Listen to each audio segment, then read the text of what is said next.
All right, here we go. Let's see if we can get a signal to the back cave. And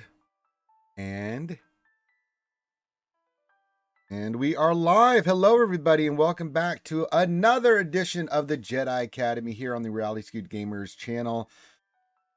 I'm your inebriated host right now, Ranger J 1999, after a long night of hanging out with the heinzy, as I do every Friday as his co-host, which I'm very happy to be a part of. Well, the fans really got me last night. 5 shoeys. A lot of shoeys last night. So, but thank you guys for all the support. Very much appreciated. So, went immediately to bed, got some rest, and now I've got some Starbucks and I'm ready to rock and roll. So, welcome to the show. This is the Jedi Academy, the show where we hang out with you wonderful and amazing folks. And this is a straight Q&A show. We do this for 2 hours straight.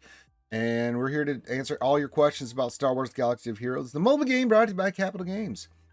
And the way it works is if you have any questions that you want to pose to us, put those in chat. Make sure you put the word question in front of your actual question statement, and we'll get those answered as the respond, answer best we can. Give your greetings, say hello, do all that stuff. Make sure you hit the thumbs up and subscribe. It's very, very important. And then, yeah. Well, I never know who's going to be here or is available to be here because everybody's schedules, different. So whoever can show up shows up, and that's okay. If it's just me, it's just me. If it's not just me, then more the merrier. But we're going to answer your questions and get that going. So we'll have Jedi Academy today. I'm pretty sure we have D&D tonight, but that'll be 8 p.m. Eastern, 7 Central on the Twitch channel. So if you guys like D&D and the D&D campaign that we've been doing, then feel free to come join us for that. And then I'll be back Monday for our normal, regularly scheduled programming as we rock and roll. I said it was a crazy night last night, as it always is. Crazy hype trains, crazy amounts of shoeys, contingent, and all those guys are just, God. Big shout out to both Dodger and Contingent. They both became our first $150 tier of Patreon, and it's very much appreciated. They took advantage of that because that's the shoey level. We have different levels of Patreon, but I put that in there just to give someone if they became that level, they get all the stuff of being a Patreon, but then they get a free token, a shoey token that they can use at any time. They used it immediately last night. So I've got February's out of the way for those two. And then tomorrow it'll be, or in March, it'll be another one. So God bless me. God bless us all. The other thing real quick is I want to say thanks to everybody. Monday, we did a stream to help our good friend Earth Rocker, who tragically passed away from cancer. And you guys came together incredibly. We raised over $7,000. $7,120 is where it's at right now. I'm looking at it right now. If you would like to contribute to the Earth Rocker Fund and show your support for the family, you guys know Earth Rocker is a longtime SWGOH community member, and passed away from his fight against cancer. If you'd like to support that, I'll put that in there. You can go to the GoFundMe there and donate. If you can donate a few bucks, that's helps the family out. It's to pay for the funeral costs. So if you guys would like to contribute to that, feel free. Anything else? No, I can't think of anything else. I got Starbucks. Can't think of anything else. We'll see who shows up. If nobody shows up, I'll sit here for 2 hours and do Q&A. You guys know that. I can talk my ass off. Anything else going on? I think that was it. A lot of crazy stuff going on. July 5th to the 8th, I'm going to be in Vegas along with heinzy and Ram, and just so many people are going to Vegas. If you'd like to join us on that trip, just message me. I'll get you into the Discord for all that trip information. So far, I have to dress up as Beskar Mando in full armor in Vegas. The other thing is, I think the next goal for heinzy is that we have to, on another day, wear a tuxedo. So that'll be nice. Yeah, that'll be great. So we'll do that as well. So we'll run a tuxedo or something. I don't know what they're planning on doing. So that Muppet's got all kinds of crazy ideas for what we'll be doing in Vegas. So there you go. Hello to everybody in the chat. Good morning. Good morning. JB United says hello there. Hello there. Jason Hobbies coming in with the word to the mothership. Word indeed. LBC says, good morning from a wet Long Beach, California. Yeah, it's been raining a lot here. It's warm and it's raining a lot here as well, LBC. Just it's everything above, looks like everything above the Mason-Dixon line is getting snow and blasted with all kinds of cold weather, and everybody else below that line is getting nothing but rain and hot temperatures, which makes more rain. So yeah, I'm with you there, buddy.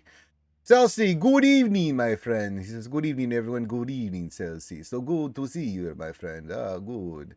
LBC, yeah, you know me. He says, God bless, brother. God bless you too there, laddie. Glad to have you here on a hungover Saturday for Jedi. All right, it's a fine day.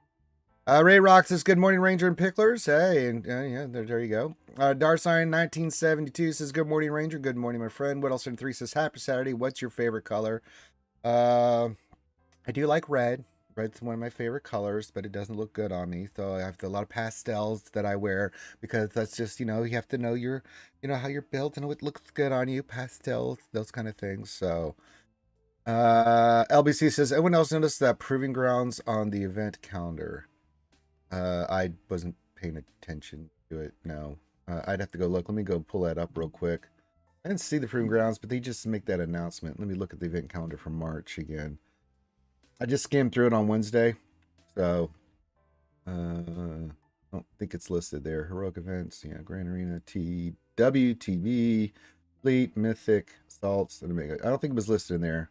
We know it's coming. It'll be there, but it's, yeah. So there you go. So yeah, everyone get your greetings in. Glad to see you're here. Get your questions in. This is Jedi Academy. It's what we do Saturdays. Bring us something on a Saturday morning. Talk about SWGOH. Drink some coffee. No big whoop. I'm enjoying a triple shot of whatever caramel macchiato because I need it. Should be on the 6s, LBC. You need those 20 cat shards. Yeah. I mean, I'm persevering along. I'm not going to show you guys my account, obviously, because we're doing Jedi Academy, a different setup. But took Darth Revan to 5. All the Jawas are relic for me now, so I'm now working on Old Republic as the next group that I'm trying to get to relic. I'm taking Sith Empire to relic 7. Jawas are now relic 0 or relic 3, whatever. And now I'm working on the Old Republic for the raid. And then we'll be good to go on that. Again, I'm focusing mainly on dark side characters for TB, so just trying to get as many people to relic 7 as humanly possible. Speaking of humanly possible, oh my god, look who it is, everybody. It's the Muppet heinzy. Hello. Oh, hello, heinzy. It's early in the morning there, brother. Yeah, it's 3 a.m. It's ridiculous, but that's okay. I'm awake. I said I'd be here. Yeah, appreciate you, brother. It's all right. What a night last night, man. I'm still recovering. Last night, the week before, the week before, the week before. It's every week. Ever since I've joined, dude, we've been hitting ridiculous hype trains and doing ridiculous things. Yeah, it's oh my God. It's absolutely unbelievable. I don't know what else to say, man. It's certainly something that we just didn't realize would go crazy. It just has from nowhere, which is a good problem to have. But yeah, man, it's just I'm surprised every time. Did you get some rest, man, or you just still been up the whole time? No, I went and got some sleep. Yeah. Okay, good. Yeah. Okay, good. Yeah. No, I've grabbed a couple of hours, hanging out for a bit, and then I'll go back and grab some more sleep. So no, I'm all good. Good. Don't worry about me. I'm fine. I'm all good. Desi says Ranger's milkshake brings all the shoeies to the yard, and they're like, well, yeah. It's better than yours. Damn right. I could teach you, but I'd have to charge. La la la la la. Warm it nom, up. Nom, nom. Oh man. So nice. Yeah, I told a story last night that I went to the store and I've got buying all this Foster's. The lady's like, "Oh, you like that?" I'm like, "No." It's horrible. It's horrible. It is horrible. But now I keep Foster's stocked in the fridge at all times because yeah. It's so funny. We were saying last night that like you've got obviously Foster's all loaded up in the fridge. I had none. It's like, what is going on here? It's ridiculous that what's going on in the world where you have plenty and I got none. It's like, I know, right? Yeah. What is happening? Good morning, Desi. Oh, Helenex is here. Look out. He says, don't tell me what to do, Ranger. Also, unrelated, I'd like to know get my greeting in. Happy Saturday morning to my guy Ranger, the Aussie Adonis himself, and all the viewers in the chat. Oh, Very hey. nice. What else? 73 says Heinzy's here. They let you stream from the hospital. At this point, I'm guessing you have your own room. Jesus Christ. Oh my God. Yeah. They're saying it'll heal eventually. Yeah.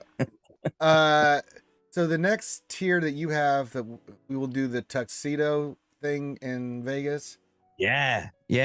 Everyone said let's do something sillier than we normally do. So besides being in me wearing the Beskar Mando armor and you dress up as Rose Tico, yeah, that's not crazy enough. Jesus Christ. I don't know how we got to that. It's a blur. But yeah,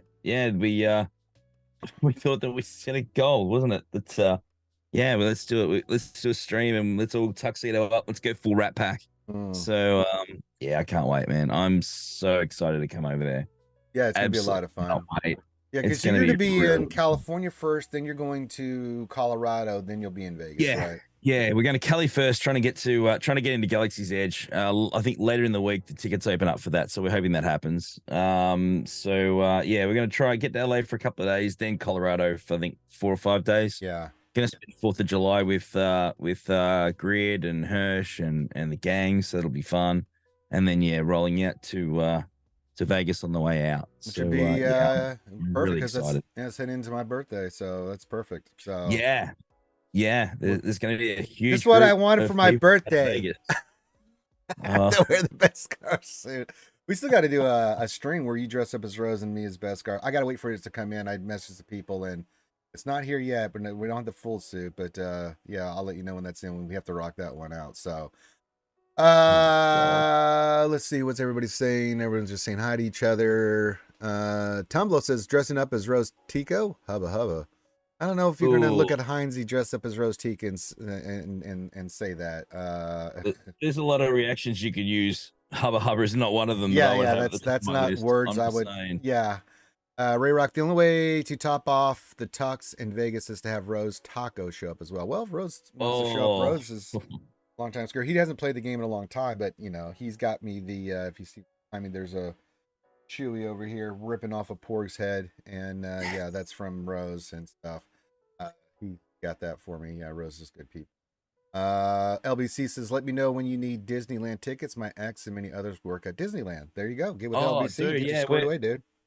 We're about I think a week away from the release from when we want to get in. It's like the last week of June. I think we're trying to get in like 28th or something like that. No, 29th, I think it is. 29th. Yeah. That. So yeah. Lego's coming with me, of course, for those that know Lego. So we're both pretty excited. I feel bad for that guy. He's gonna have to spend like 18 hours on the plane sitting next to me. Right. And that's like, you know, punishment, torture. But yeah.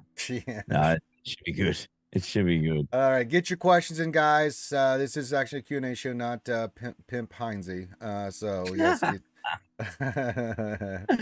LB says I can get you packages that only they can get. Oh, yeah, get with LBC, brother. Yeah, message Heinzy in Discord. HYN3SSY, and he'll get it going. Or you can just join our Discord and for the trip and stuff. So there you go. All right, we got our first question, Heinzy. Oh, we're starting off. Here we go. Darsign 1972. And by the way, Hell Nix is here. Well, him and Desi are speaking Greek to each other right now, so we'll ignore that. But yeah, you're gonna get a heli question. Darsign says, Heinzy, bring it, Heli. Do you think CG really needs to dress the relic salvage? Since we have to farm the same stuff we scrap, my idea is just double what we get for the gear and the scavenger. Thoughts?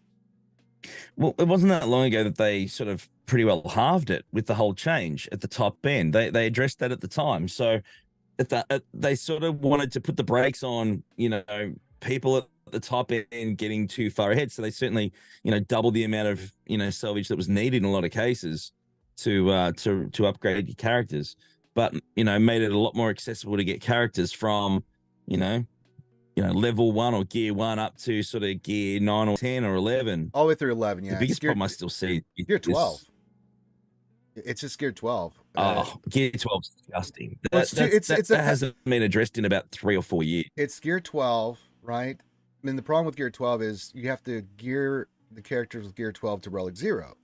Then you got to farm the same shit again, especially if you're free to play, to to salvage the same gear that you just farmed for the character, right? So it makes getting to higher relics, because once you get past 4, then that's when you start tapping into, the same gear that you just farmed, and you have to make a decision: do I go higher relics, or do I go back and do another character to relic 0? One of those things that's really crazy. And the other thing is signal data. I mean, we only have 3 places for it. You get it through events, the assault battles, you get the challenges, you get a little bit here and a little bit there, but you farm it. The drop rates are fine in a sense, but we just can't get it fast enough, right? Even using refreshes with crystals, I can only take 1 relic level a day once I get to 4 or 5, right? Because you need all 3, and as you climb, it switches on which one you need the most, but you can only farm it so much in a day. We don't get it anywhere else. I think those are the 2 biggest issues I see, heinzy.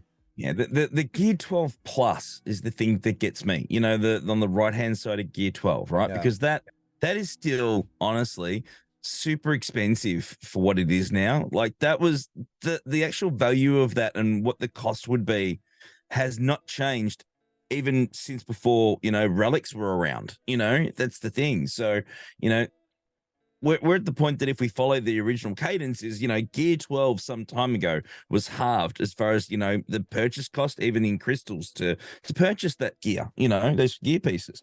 They're certainly 2K or whatever it is now for some of the gear 12 stuff. It used to be 4K. They halved it. So the gear 12 plus by now absolutely needs to be at least halved in value, and certainly a lot more easily to get from gear 12 to gear 13. That's definitely a huge pinch point. And the thing I've been saying, the biggest piece is not so much the gold pieces, it's the purple pieces, like the binoculars and stuff like that you need 80 just for 1 piece, or you'll need 40, and then you'll need the same piece and it's another 40. That's where it really... They seem to be a little bit more relaxed with those, though. I feel that they certainly did, make those a little bit more accessible. And so I'm finding that they're not, the car bunties and, even the stun cuffs and stuff like that. I don't feel as locked up with those particular gear. Bunties, stun guns, Jordicas. It's just the gear 12 purple pieces that, that are just, that's absolutely the thing they need to address, because the drop rates are not that great. I mean, you can farm them, but I mean, they're just not that great. I'm farming them right now, and you have to use some of them. Their ship energy, and the drop rates are pretty trash. So it takes you a hot minute to get it. Of course, you have your get coming in, but get only goes so far, and you have to be strategic about where you use it. So but if you're hunting shards with that, with the gets currency, that just diminishes your capacity to use it for gear. It's one less thing. I mean, you have to be kind of smart. Again, this is we know this. It's a resource management game. You have to be smart about where you defocus and what you resource. You're using your energy and stuff toward your resources, because or you buy it. That's pretty much it. Yeah. Okay, Ray Rock question. I'm hoping to unlock the big slug, aka Jabba, before 3v3 lock. What is the most optimal way to mod him, and what is the most effective combo on defense with the set 7 Datacron? Well, his modding's easy. It's speed with health primaries. That's not hard with the health set. You want him fast, but you also want him beefy. I've seen some different teams, heinzy and TW and GAC. The standard team is, the 3 new marquees, Big K, Leia, Lando, but I've seen some fluctuations now. I've seen double tank with Gamorrean guards, people taking the Gamorrean guards at 7 or higher. Well, relic 7. Or Embo or Boba Fett. I've seen those. Have you seen any kind of deviation from that in TWGAC? Yeah, I mean, it's kind of, we're right in the unknown with that at the moment. Obviously, with the Jabacron sort of disappearing, so it's certainly not going to be as strong as it was. You're gonna see teams like Gel Kenobi certainly just ripping it again, and just it's going to have that stopping power, and you're going to be able to break through that. The ultimate's not going to trigger as quickly, so it's going to open up that window, I believe, to be able to take Jabba out, which we haven't had recently. So I think that we're going to certainly see that he's not as nasty as he used to be. But he's pretty balanced. If you take Datacrons out of it, Jabba destroys light side, but he gets destroyed by dark side. 100%. Yeah, that's right. I mean, I think the new strategy is going to be tank it up the whole team as much as possible, so that it's as hard as possible to break through Chrysanthemum. And then obviously Piggy trying to take the hits as well, and just try and get some thick brick wall action so that you can't get to Jabba in time. Yeah, I think that's really the only way that you can make that work. Certainly. Okay. We got a lot to learn now. Yeah. With the new set too, we'll figure it out. Momon to Don question: how difficult is the Jabba unlock? What is the minimum relic level for him to grind his ultimate? I'm going to grind his higher relics while working on his ultimate. To get him, the only big stopgap is the new Marquise, and the other big one is Jedi Knight Luke. Because there's so much you have to get for Jedi Knight Luke. That's the ones that'll slow you down for gear and or unlock. The other characters are pretty. Yeah, I mean, they're not. I don't remember stuff like finding it super difficult. If you've got reasonable mods, you're not really going to drop that particular battle. I think that it's certainly more difficult than previous GL battles for the ultimate. Make no mistake. But I don't remember it honestly being absolutely crazy. I don't think I ever dropped at Relic that battle 5. Yeah, Relic 3 to 5. Yeah, you can beat the ultimate stuff. It's not that hard. I mean, if you're at 7, then you're really good. But I mean, the way the fight goes, it's more about being cinematic and correct. It's correct. Yeah, you'll be fine. You just have to use his abilities at the right time. But even then, if you screw up, I don't think I ever failed even before I got into Relic 7. I know I went in there for a couple like the early battles for Relic 5, and I had no problems with it. But I had 60 mods on them, so that could make a big difference.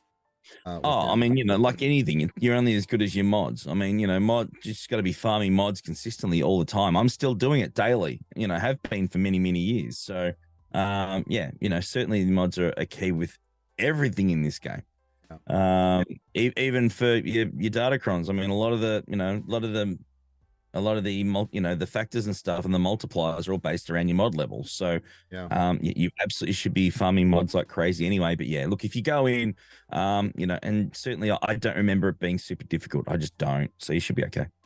Yeah, you'll be fine. It's not a hard event. You'll be fine getting the shards, getting the ultimate. Who joined us? Oh, Carthrick's here. Oh my God, Carthrick's here. The Wailing Cannoneer. Look at him.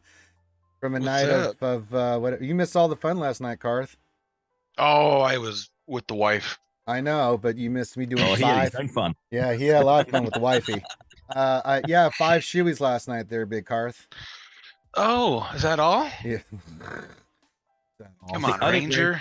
I mean, I know I did 7 on Monday, but I mean, I wasn't planning on doing 5 shoeies. Ranger, yesterday. it ain't a good night unless you're hitting double digits. Come on. Oh man! Oh my God! It's all about the digits. Anyway, that's a different story. Once you can't keep count with these, you know you had a good time. Well, we did have 30 old dicks in the ear of heinzy last night. Ears are still ringing, man. Still ringing. Number for him too. Jeez, what do you guys do? Half-assing it? Oh, mate, it was a non-GAC weekend. What can I say? Still had crazy hype trains. We had 2 back-to-back plus 10 hype trains. I'm like, oh my God. Oh God. They did want to torture you last night, Ranger. I think that was fun. Well, and you were encouraging that. Yeah, let's see Ranger suffer. Come on, guys. I'm like, shut the fuck up, heinzy. Jesus. Why wouldn't you? Of course I am. God almighty. Stand surprised. I mean, what can I say? I mean, it is what it is. Oh God. He's all aboard that train. That's true. Next question, LBC. Do you think CG is going to push the Tusken as hard as it did the Inquisitors with them being a raid? Oh God, yes. Yes. I mean, we're not going to get a legendary character like we did with Inquisitors for Grand Inquisitor or something like that, but you're going to be needed for the raid. We're already seeing they have their own challenge, right? They're going to have, I think they said an assault battle too. I was like, oh, they're getting added to the Inquisitors as the other faction. Oh, okay. So yeah, they'll run in the Inquisitor assault battle as well. Which, okay, good luck. Yeah, it's actually, if I'm wrong, and I may be wrong because I'm me, right? But I think that the Tuskens have a fair bit of versatility in general. Of course, we know that they're going to be 3v3 Grand Arena strong with their Omicrons, but there's also a territory battle Omicron as well. So it's actually going to be quite versatile in a couple of different game modes, which is pretty cool. Normally they focus on one game mode specifically. And even the Inquisitors are really territory battle heavy, and we can make it work, in GAC, which is great. But I don't remember a faction having, certainly some versatility across a couple of game modes like this. And then, of course, it's going to be great in raids. Yeah. With their TW Omicron, they are pushing they're saying, hey, we know we're forcing you to gear up 3 characters that we're not going to touch up. So here's some stuff to give you viability across the board instead of just going, hey, raid win. All right, cool. Which is pretty cool. I mean, I'll take it. I'll take it. Good. Yeah, absolutely. And it makes it more valuable to go after. Yeah, sure. I'm not going hard on the Tuskens. I don't need to. I mean, I've got the other 5 factions that'll be relic and ready to go, including Jabba for the raid. So my big thing is I'm saving crystals and stuff for Cal Kestis. That's my big push, at looking at both of them. Don't get me wrong. I think the Tuskens and the kits and the new characters are great, but it's not something I got to, be strategic about who I go for. And for me, it's Cal Kestis. So don't get me wrong. I mean, the warrior and the chieftain, big adds to the Tuskens. And it's nice. We finally get a 5v5 viable Tusken team that's going to be very good and needed in other, a lot of places. So, but I mean, are they going to push it? Oh, you bet your ass they're going to. Well, it's gonna have. I'm pretty sure it's gonna have some sort of I think Galactic Challenge we know already. They're certainly going to have requirements for that. We know there was a Tusken one just recently for 3, which is cool. But I'm pretty sure it's going to be added to an assault battle as well. I'm pretty sure it's going to be added to the Inquisitor one. Yeah. So I don't remember a faction coming straight out of the box and going, hey, we're going to be able to use that with it straight up. But the other one that's pretty exciting is going to be Merrin. I mean, Merrin's coming as well, and I'll tell you what, all the Cal Kestis, all those, that's going to be great. So. Yeah, I had somewhere Desi just squealed because you mentioned Night Sisters. So, it's too late. I mean, let's be honest. Fallen Order came out, which should have been a couple of years ago. Yeah, I think that it would have been a lot more buzz and a lot more interest around it then. But anyway, Survivor's coming, so it still works. I mean, they're going to drop the first one. Likely is going to drop the same week Fallen Order Survivor or Fallen Survivor comes out. Which will be the 15th. We should see probably either Cal Scavenger or the first batch of the Fallen Order characters. My guess is going to be they're going to start with Scavenger. But yeah, I am stoked. Jack Daniel says, good morning, fellas. Surprised you didn't mention Cartex. That's my bottleneck along with Signal Data. Oh, yeah, we've talked about Cartex at nauseum on this channel, man. I mean, Cartex, I think, are the worst piece to have to get because you get small little increments like Signal Data, but there's only 2 places to farm them, one for light side, one for dark side, right? And the drop rates are awful. Like every 20 pulls, I get 2 to 4. But when you need hundreds of them at a time, it's really bad. I mean, this was supposed to be a piece to help the gear cost. In a sense, it did because we have less. Now, they fixed the droid collars and stun guns and all that stuff, but now Cartex taking their place. It's like, not helping. It's made it worse actually because all the new characters need it, all the legendary characters need it, everything that comes out of Conquest needs it. It's like you can't farm them fast enough to do it, and you have to use crystals. And oh god, I mean, Cartex are something we've talked at nauseum. I don't think we want to get into Cartex. We've all said our piece on that. All right, let's get to some more questions here. Yeah,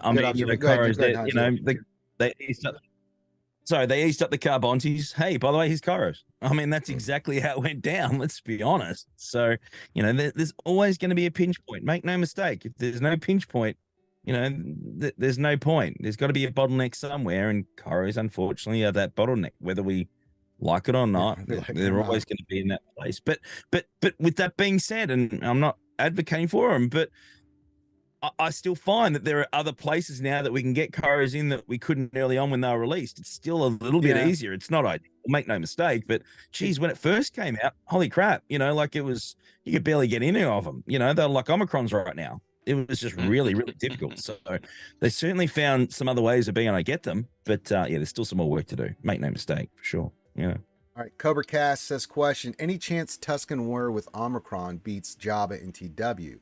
Should be getting bonus turns with the big sticks smack really often. I just don't know if they're going to. tested it with my boy J-Locks. All of his are relic 9. He's taken them all to relic 9. Good no Lord. dice. No dice. I didn't think so because you can't get through Jabba. Yeah. And that health and stuff. It's the thermal damage really starts to ramp, and you just cannot underestimate Bausch and Lando just smacking the crap out of you for a year and a half. Yeah. Yeah. No dice at the moment. Hey, there may be a cron in future that will make it, more viable, certainly, but at this point in time, no good. No, I agree. Darkside 1972 question: do you think we'll get new characters for the 40th anniversary of Return of the Jedi, or do you think we're also getting? And do you also think we'll get a new GL2? What characters in our GL would you like to see? Well, I think I don't know what me and Carther, putting our tinfoil hats on. We've been doing this for a while, just because of the timing. We got May the 4th. We've got the 40th anniversary of Return of the Jedi. We've got Celebration coming up. I think for the game, yes, the new Galactic Legend, I'm still saying is going to be Leia, and the marquees. With that, like they did for Jabba, 3 or 4 are going to be associated with that, whichever characters they decide to pick. And so yeah, that's still my guess. I mean, Heinz, do you have a different guess, or do you still think that's the way? No, it absolutely should be Leia, or some sort of version of Leia anyway. You're gonna need murder bears as a requirement. Oh yeah. Like you can just see it now. It's gonna be opportunity lost if they don't bring a GL Leia to the game. I think that we all agree that it's more than long enough. We need a much stronger Leia in this game than we currently have. Yeah, I mean, with the addition of Sana, Rolo's gotten a little bit better, and Princess Leia just doesn't have a home, just because, with Rebels, she's good. I mean, don't get me wrong, she can do some nice hits, but just not for like the CLS team and other things that are out there. So, well, they keep stealing her tunes, right? It's like Padme all over again. Mm-hmm. Like the ideal double Ami, Akbar Leia team required Stormtrooper Han and a couple other characters, and now we're just stealing them away to like Sana, and Rebel fighters have gotten really good again. And we've got Rogue One that stole another batch of character, all the decent tanks and stuff that go with that. So it's one of those things where they pulled out enough where it's just like we either need to build up a new faction or we need to introduce some new stuff. So we'll see what comes with that. But yeah, with the 40-year anniversary coming out this May, I would be shocked if we didn't get a Rebel GL, and if it should be Leia. But yeah, I think the next road ahead will announce it, just because that's what it does. But we still have to get through. We're through Tuskens. Next is going to be the big push through March and April into May for Cal Kestis' characters, right? As we get into Jedi Survivor, as we start getting. And I think the road ahead will come in middle of April or end of April, and we'll get that announcement for that GL, and then into May we'll start seeing the stuff for the GL. And that's the way they did. They've done it every year for the last couple of years. We get the announcement beginning of summer, and then it launches, August, September, something along those lines, that we'll see the character come into the game. I don't know if they're going to do the same thing with the marquees they did for Jabba, which sucked, but oh man. But that's fine. Good morning, everybody. Good morning, CT Red Devil. I'm saying good morning when I see it. Good morning, Kashmir. Oh, BZ says, question: I had to relic 5 my Tusken Shaman for the Rise of the Empire TB. Yep. Now I have all 3 relic 5 Tuskens. How do we think we should relic them for the raid? And should I apply the Omicron for GAC? For the raid, depends. The raid, we don't have all the information yet. We know that you can pick different tiers, so I would hold off doing any more relics on them for now, unless you're doing it for the new TB. For the Omicron, I don't think GAC Omicron. I have no idea. Dive in the raid drops. I mean, if you're worried about it, hold your gear, because we know that the raid, the new raid system's coming really soon. I mean, they don't announce that unless they're in. Let's be honest, unless they're in the sort of, the real, the final throes of putting it all together. So we'd be expecting it sooner rather than later. So don't rush to use your resources at this point in time, would be my recommendation. I'm not, until I know, what's involved with it and what's going to be needed, because there may be specific bonuses that a faction has in that raid anyway, where, putting those extra resources in might not be needed. So I would probably hold fire on it at the moment. the Omicron for 3s, I mean, GAC is where your crystals come from. So, certainly that should always be everyone's focus, fellas, shouldn't it? I mean, let's be honest. I mean, that's certainly the biggest value. And, if you have the team maxed out and you have the good mods for it and get them up and running, they're definitely going to be more brutal, on defense, or make someone deal with it. They're or annoying. Yeah, they're annoying. In 3s, so makes They're sense. annoying. Very annoying. Very, very, very, very, very annoying. Realistically, until leading into summer is going to be a massive resource drain on us between the new raid, the new journey character, and the likely new GL. We are going to just be fighting 12 different ways of Sunday to keep up with what's happening in the game. And so until we see what the raid progression rewards look like for the individual path, for the guild path, until we know how difficult it's going to be, until we get the other, how good are the other characters that are going to come out going to be, there's no need to get ready for something that's not even going to be in the game. I mean, they said in the road ahead that they would bring out more details of the raid in the April road ahead. So we still got 6 weeks until, until the raid might come out. And we all know when the raid is going to drop, because they're going to do a blackout for a week. They're going to shut down the entire raid system for a week, leading into the new raid going live. So there's no reason to jump the gun here until we know what we're getting into. Because, I mean, I would feel foolish taking all my Tuskens to Relic 8 for the new raid and then realizing that R1 Tuskens will get me the same reward. I've got better things to invest in right now. Yeah. Because I guarantee you, if the GL Leia comes out, that's going to be a lot of Ewok wrecks to high relics. So I want to be ready for something that's going to be a little bit more game changing, like Heinz said, for the crystal income. GLs are going to be always going to be a better investment, unless those raid rewards are like, hey, you get guaranteed an R10 every time you do the, you max out your personal progression path. Okay, then you've got my attention. But until then, I mean, I'm not going to fuss over it. No point. Just hold fire for the minute. Get what you need when you know what you need. It's not going to make any difference at the end. At this point in time, there's no benefit because you don't know what's involved. So hang on to some stuff if there's something that you want to work on. And I'm always certainly, I'm the kind of guy that loves a passion project, something farming that you want to farm. Make sure you always have that, in your pocket and, tick along with those. I think they're always fun. But overall, just hold fire for the minute. I wouldn't be going super crazy and spending resources right now till you know more. I agree. Yeah. LBC question: do you really think that Mary Poppins Leia is going to be the next GL? Zero seems to think so. I'm afraid he is going to be right. We've been saying that since last year, like before Jabba came out. We said that the next 2 GLs, we didn't know what order it was going to be, but when we started thinking about the 40th anniversary, we're like, it could be Leia, but it could be another GL. We'd said Jabba as a possible GL, and there, lo and behold, Jabba came out, and now once Jabba was announced, we're like, okay, next year we already know it's going to be Leia. Rebels need a GL, and they haven't had one. It won't be Mary Poppins. No. It won't be Resistance Leia. It'll be General Leia. Mm-hmm. It'll be her during her height of the rebellion. I mean, and that's the part where she was most prominent. General Organa was just out there crushing it. And the thing is too is that that's the misconception from the movie. The war with the Empire was not won and over and done with the day the Death Star 2 blew up. No, like it was years later. I mean, isn't it the Battle of Jakku is when the Empire finally secedes and gives up, vying for power. So that's like 4 years later. Yeah. So they're trying to have been. They will sell us the team. We will get 3 marquees, probably or more. That will go under her. We could get General Lando. We could get General, name a guy, and they could have, 9-Nub. We could get 9-Nub, and we could get Rebel High Command. Old Man Rex. There's a lot of characters they can bring. Yeah, they could bring in a lot of things for the Rebel, and then run it from there. And that's likely what will happen. But I guarantee you, probably like 5 of those Rex will be Ewoks. Wicked to R8, it's coming.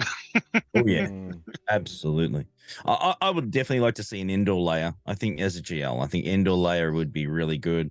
The character's already been produced. I mean, the skin's already there. It's already in the got game. The game, so they just got to slap on stats and abilities. Let's be honest. So I'm certainly down with a Rebel layer. I think Endor layer would be cool if they're serious on making money though. Like if they really want people to go after a GL, just make it Hutt Slayer layer. Game done. Like seriously, you really have to cash.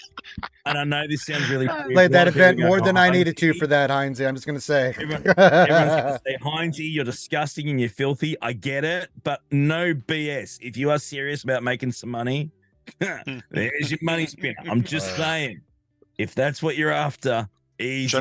General Leia transforms into all Hutt Slayer Leia. Yeah. Take my money now. Just swirling her chain like, all right, guys, here we go. If you're serious about it, if you're serious, I'm just saying. But I think the more realistic one would absolutely be, a GL for Rebels, Leia leading the way, or partnering with Murder Bears as well, something like that. I honestly think what they'll do with Leia is they will, which I mean, the closer we get to it, the more I think it won't happen. But it made sense at the time, is that they would give us a legendary event for Endor Leia. And then do like Luke and the two Lukes that we have, Luke's work better together, give us basically two Leias to run together. So you get Endor Leia and then that General Organa. A lot of sense, actually. And then you double down because it's two iterations of the character people want. You have one that can kind of act as an intermediary in between now and people who get the character, and then the GL that's just gonna go out there smoking folks. Yeah. Kimmy Baby 1468, good morning. Says question: will Tuskens be a fun squad like my Jawas? Yes. Oh yeah, absolutely. Oh, dude, they are. I was mildly impressed with how well they did against basically teams that gain turn meter passively. I was thinking, they're not going to punch up too crazy. They'll deal with Momo and Geos and stuff like that. And then they got videos of them, taking apart an Inquisitor team not perfectly. It's not great, but it's still doing more work than I thought they ever would have. So it's interesting to see how that kind of all plays loose. So I think they'll do fairly well long run. But it's going to, it's where the benchmark has been for a while. You're looking at R5 to R7 investment minimum to have that team perform at a good level. So yeah. Darsign 1972 question: does the panel think CG needs to fix the GAC squish name? It seems like just keep falling, and even when I win, I don't get less tournament points than I'd lost. How is this logical? Yeah, it's something they need addressing soon. I mean, we've talked about it about me. We'll let heinzy talk about his squishing, but I have a winning record in the last 6-7 GACs. 6-3 and stuff like that, and I am barely hanging on to Kyber 1, like barely by the skin of my teeth. I mean, I'm winning, and because I have a positive record every GAC, I'll drop the Kyber 2 squish, then I'll get up there and I'll end GAC and Kyber 1, but then I get squished. I had back-to-back 6-3s, and I actually lost ground from where I was, even though I went 6-3. It's something they need to address. I mean, heinzy, you've noticed it. Karth, you've talked about it, but heinzy, you've noticed the squishing and how frustrating it is, because it's, if you're top Kyber, you're not. It's one thing, but like when you're trying to hold on to Kyber, because it's a big difference between the reward you get for winning in Kyber 1 than you do in Kyber 2, and then the dailies too. Yeah, absolutely. I mean, it's a tricky balancing act. It really is. I think when it comes to this, I don't think there's really an easy solution when it comes to, certainly the squish. I've been, honestly, it's probably really hard for me to comment because I've been pretty fortunate where I haven't really been too involved at that squish level, honestly. So it's probably a bit tricky for me to comment, and I think it wouldn't be fair, to be honest, for me to really comment on it too much. Okay. But certainly, as far as matchmaking is still an issue, there's no doubt about that. That's certainly still a problem.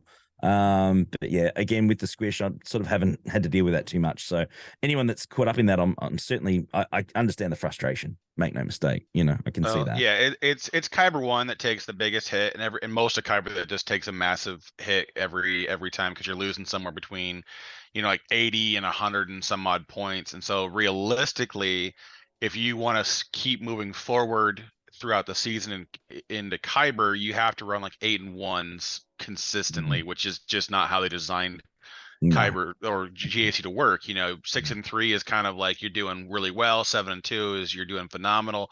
9 and 0 is like you drop for 4 or 5 months, and now you're fighting your way out of Erodium with a 12 million GP account. Like, yeah, you're gonna just crush face for a while. And it's one of those things that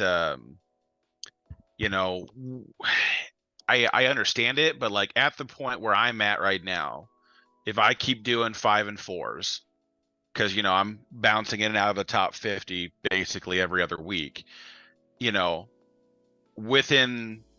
by summer I will be squished out of Kyber 1, even though I'm maintaining, because I will never gain the ground I lose with every squish. Well, what's her name did that posted all that data she had on the forums, and I can't remember her name. But you've seen her. She collects data, and she created the graph and showed the progressive downslope of players in Kyber 1, based off the squishing as well. And the data is showing that less and less players are, and just Kyber general, but Kyber 1 especially, she was just using that as an example because it's affecting Kyber 2 and 3 and 4 and 5 and every other level of GAC. But just as an example of how it's just slowly diminishing, every Kyber level has lost players, down the line. And Kyber 1's getting to the point that, what are they trying to do? Just get the top 100 players being Kyber 1? Because that's where we're headed. It's mathematically where we're headed. So they're going to have to address it. There's no ifs, ands, or buts about it. Because, you can't sit there and say, if you do good, you get good things when you squish, and then that makes that almost impossible to do. People's crystals income is important to them. It's I mean, that's why we do what we do. Meow Meow says, Karth, stop bossing me around, Dingo Karthrick. I guess for TB stuff. Yeah. Andrew Zani the Major says, question, trying to figure out how to split my Sith Empire for 3s. I just took Malak Relic 9 and want to use him with the tank revive Kron, but my Malgus isn't at Relic yet. Do I use him with Revan? What teams do we use in 3v3s? We split ours up. I can't remember what we did, Karth. God, now I have to go look. I know we have 2 teams. It depends what you want to do, because Malak on his own is an annoying character, right? Because just existing and his uniques cause problems. But it's like, with Malgus lead, in 3s, you should always put DR and Revan, especially if your opponent has Hondo. Because if you don't have DR and Bathy there, Hondo just eats them for breakfast, and then it's the world's cheapest counter to a triple Omi team. Yeah. Malak is a little bit more plug and play. You could do like EP Mara Malak on defense, or just to be an annoying tank. But without the pre-ton, it's not nearly as potent. But Malak can go in a couple of teams just to be annoying, because the fear, the reactive fears and stuff like that. A lot more plug and play viability. I currently split my Sith, which, at 11.8 is a little bit different than most people have access to. I've got Malgus. Come on, board, load faster. Let's see. I believe I've got Malgus with Marauder and DR right now. It's because the Kron I've got with Marauder and Malak. I've got the double tank, and then Marauder was the Kron I'm running with him right now is the reason for that. Because I've got Savage with Assassin and Talon, and then DR with Bastila and HK because I have the HK Kron. So that's the nice reason why I'm splitting them that direction, is because HK's Kron makes him really obnoxious, especially in 3s. So it depends on what you have access to, and if you're going to use Krons and stuff. And I mean, you get into a lot of the minutia, but Malak's just got a lot of plug and play viability. So in 3s, I almost always lean towards Malgus with DR and Basti, because you can't use gas, can't use Hondo. You gotta upgrade to GL, which is good. I like that trade. But then Malak kind of floats. If you got Savage, you could do Savage, Malak, and Talon. You could throw Talon with, or Malak with a Ray team, and just be just to try to counter Starkiller. options. They're just options you can place out there. So yeah, that's right. Or even just Malak in attack solo in a lot of cases. Yeah, you know, he can solo a lot. You want to take down. I've done exactly that same lineup. I've been consistently running, Melgus lead, which is just gross. With DR and Basti. That's been really effective and gotten me some really, really good holds. Obviously, the killer is, of course, Melgus is still only at gear 12. That's certainly not helping in this case. But once it's up and running, yeah, save Melgus for attack, and just let him go crazy and just keep sucking away and destroying people in attack if you need to. A B team for good banners, makes sense. What else in 3 question? What team do you use to clear the stupid momentum galactic challenge that's not counting momentum correctly? Nor can we since we don't have a counter on it, please. I didn't bother. I got my tier 9. I was like, I ain't bound. So you can. So I'll just say what else real quick is you can go look up Scribe's video on it, and he was able to do it with bounty hunters, and Malik, I want to say, and then just draw out the battle as long as you can with Cyana Django. But you literally can. If you have the Zeta lead on Chieftain, you can go in with a gear 8 Chieftain and do the battle and get them. But I think Adrazani was answering some of those questions while we were chatting here. Yeah. That they when they gain momentum in mass, the game only counts the stacks gained at the time, so it's not counting 50 stacks. You counts 10. Yeah. So you have to let the battle drag out for a little bit. But yeah. Jacob says, will C get a lifter unit? Trying to decide between SLKR and C after I get GMK. We don't know. Eventually. They both need one. Yeah. They absolutely both need one. So yeah. If C gets a lifter unit, C needs to get a rework on his leadership. Has to. Yeah. Or the character has to be immune to some stuff, because the problem with C is that he's Sith only, right? It's the only faction he boosts. So if you put a Sith under him that's designed to be good, like let's say like the dynamic they tried to create with Talon and Treya, it doesn't do any good if the guy dies, right? Like you'd have to put a clause like they did with Ben Solo, like this character cannot die if C is above X amount of health. Like they'll get something like that. But right now, unless I feel like one should be coming down the pike at some point, because if they're when Trench comes in the game next month, and we start stealing those like Watt for that team in the other game modes, then C's gonna need something, because he's down to armor at that point. Because the only reason people use C in a lot of things offensively is because of banner efficiency. Yeah. So you strip that away, and I gotta take 4 Sith and watch them all die and get 52 banners on a battle I could have gotten 65 on. Then I think I'm just gonna either scrap Trench or C goes on defense to be annoying. Yeah. LBC. Go ahead, Heinzy. That's right. He just, honestly, we just need like the Cron does, and just somehow find a way with a lifter unit so that the ultimate can pop sooner. I think that's probably really the only viable way, so that you're not relying on your Sith tanks as much to die. That's really the efficient way for it to get done. So I think the Cron proved that it can be done. Speeding them up. The 20 speed if someone died, that worked really, really well after C was.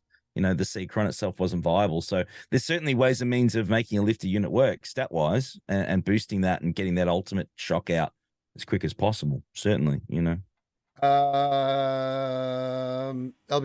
do you really think it's going to be a rebel, not a resistance then, GL? I wish they went with the timeline instead of the route they went to. Yeah, we're pretty hard on the rebel faction. Resistance already has GL Ray. Yeah, and they're trying to lift up. Yeah, so with the 40th anniversary and Return of the Jedi, not something they've hit hard yet. It just, all of it kind of culminates. You can just read the tea leaf. I'd be very surprised if there's another Resistance GL. I'd be very surprised. Yeah, you just look at the sentiment behind that the sequels. It would be kind of foolhardy to keep mining away at that avenue. They're much better putting into either something that's more beloved or something that's newer. So correct. Yeah, I think we all agree with that. What am I vaping? Says LBC. I'm vaping a vanilla ice cream vape right now.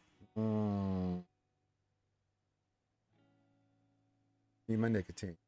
Going on 6 months, no chewing tobacco, so I'm a vapor now. BZ, what's going on, buddy? This question. I'm in between GLs. Given all the new potential releases, would it be worth it to hoard resources until the April road ahead? Hard to answer that looking at your count. Yeah, I think that's an account individual question. That's quite hard to speculate, to be honest. But I mean, the GLs that we've got aren't that bad. Let's be honest, and it depends on what sort of gear you have available. If you certainly have enough resources where you can go and grab a GL now and make sure that you have enough so to get caught out later, that's great. But I think if you've got any GL, that's a win. I mean, let's be honest. If you got more than your opponent, that's going to help you. It's just obvious. I think the better question to answer or to ask with that is, could you invest into a GL within 4 months and then be able to move on after that? Because let's be honest, if they announce in the April road ahead, which I don't think they will, I think they'll wait till May 4th, the announcement, or closer to the 40-year anniversary, which is the end of May. I think that's what they'll wait for that. We are still looking at 3-ish months for the announcements coming. And then we would still have roughly 6 to 8 weeks for the GL would be in game after that. So you're looking at roughly 6 months between, now and when the next GL will be in the game. So which makes sense. Yeah, if you can get something done in the interim, then go for it. But if you're going to be like, you might finish your next GL in 6 months, all right, maybe you want to hoard up and wait for the announcement in April to see, if it's worth committing, or in May. I can get that. But I mean, you got a fairly large timetable here to work with. So I agree. I think you got plenty of time. Like, stay on target, right? You stay on target unless they announce something that either one you want really bad, or two is better and it's something you think would be better for your account. But typically we say you started SLKR, go finish SLK. Just for example, whichever GL, pick one, go for it. You got to unlock it at some point. I mean, you got to keep progressing your account, because if let's say you wait, you're now behind an additional GL that you have to now farm. Yeah, and your opponent's got one up on you. Yeah. So in GAC, which it will cost you crystals. So it's as we said, managing resources is certainly the name of the game. This is what it's all about. But at some point, you just got to go, you know what? I'm going to pull the trigger on something that A, I really, really want, or B, something that is going to be really, really solid. We know how viable the ones that are in game are already. The videos are there. The information is there. Don't wait around for something that we don't know is going to be as good, maybe not as good as something that's already in the game, and you wasted 3 months not having it. Yeah. And you could have been getting crystals having it, Yep. So I agree. It's individual, of course, with your account, no doubt. But go with what you know, not what you don't know yet. Yep. That makes more sense. Agree. White Fly says, "Good morning, Ranger Heinzy and Cartho. Good morning, my friend. How you doing? White Fly says, Carth, couldn't hear all of the speculation, but what do you think of Old Republic and Mando GLs for the new raid? I'm sorry, OR and Mando GLs for the new raid. Like rewards? Not happening. No, not happening. GLs are going to be marketed the way they are, so that's not going to change. We're not going to get them for the new raid either. That's not going to happen. If we do get OR anything, it's going to be that's the thing, is that they have slowed down their cadence on GLs. They don't really want to do more than one every maybe 10 to 12 months. They really want to slow that down, and partly because they're running out of characters to force us to relic. So we're to the point now where most people with 7 GLs have got half the characters at high relics in this game. So they're slowing that down a little bit. Mando's is going to be later. They want to find a penultimate version of Mando to make a GL of, and they will at some point do that. But we need more, because right now, if they did a Mandalorian like they did BAM, like a BAM GL version, wield the Darksaber and all that cool stuff. What does he lead? We would have to take Maul. The whole reason of having Maul and what he does goes right out the window, right? So it's the question I always have when people ask me, what do we think about this character coming? Like, where do they go? Because that's honestly the question CG has to answer before they bring any character into the game. And so they got to bring in a character that builds up a squad, or they bring in a brand new team. So my guess, if they were ever to get a GL on that front, it would be they would create teams for it like they did with Jabba. They will build us the team and sell it to us, and then go from there. So I think we're years out from Mando getting anything crazy. I think we'll probably see something more likely when season 4 or 5 rolls around. But they have to put some distance between it, because as much fun as it is, like Darksaber Mando's gonna be absolute fire. I'm like, you're right. It'd be cool to see that in game. But what does it do? That's the problem, is it has to have functionality, because people like heinzy and myself and Ranger, if the character's not good, we don't use it. It just sits and collects dust on the bench. So, and if it's not good, other people won't invest. We won't be sitting here going, "Hey, you should really get this character because it's gonna be amazing for your team or your roster." So, I would think it's gonna be out the window for a long time. CG kind of has this trademark of, even when we get brand new content, it's a year at the most until we see it come to the game.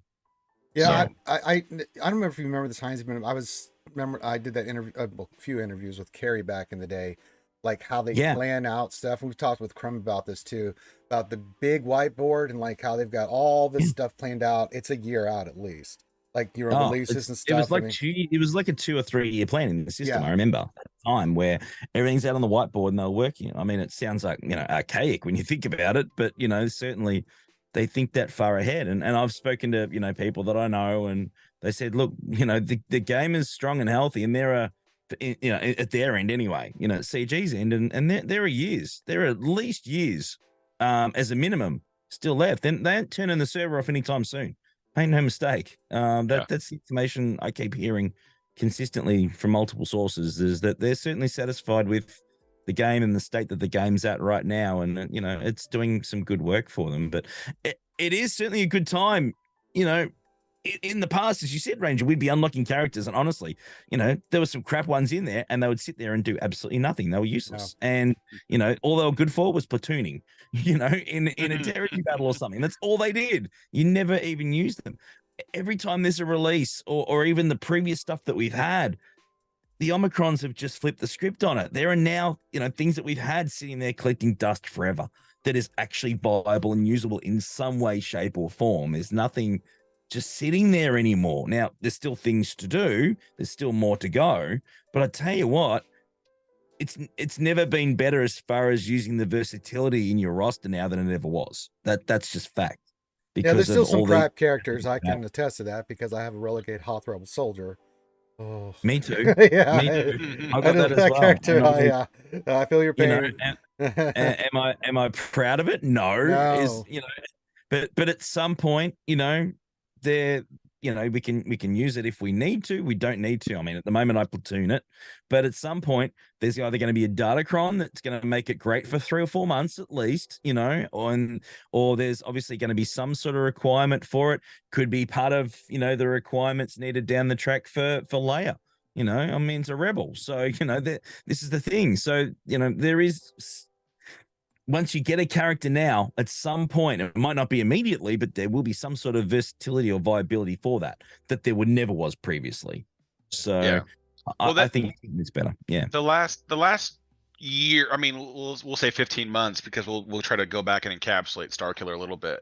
But what they've been doing with Starkiller and the Afra requirement, Afra not so much because they had to bring in her own team, which is, I understand that.